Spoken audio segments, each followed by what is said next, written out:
Jaka? Čekaj, Vlado, a što su sad oni svi ovdje, a mene nema? Zato što ti ne možeš da dobiješ caciv iz razreda mladih.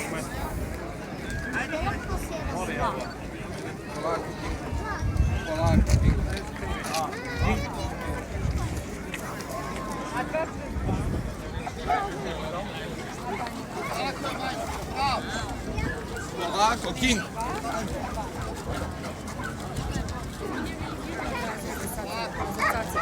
Šta?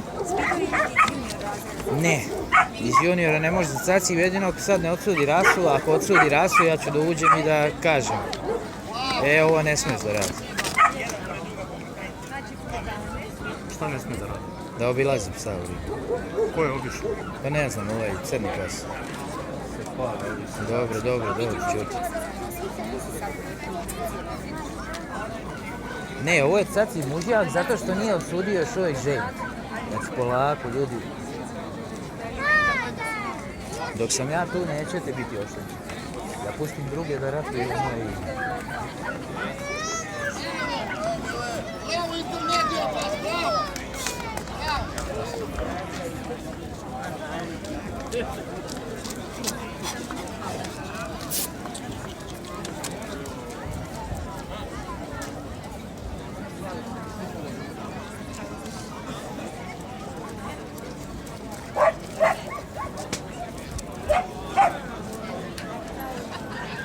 Još jedan put.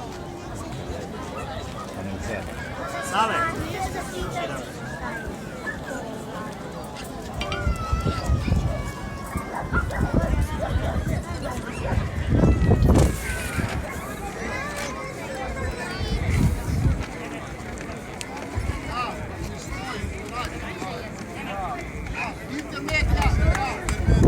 Dobar je ovaj branac.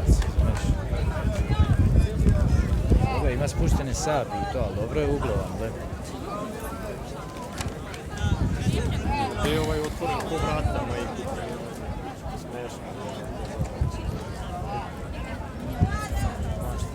Nema njeću. Otvoren ko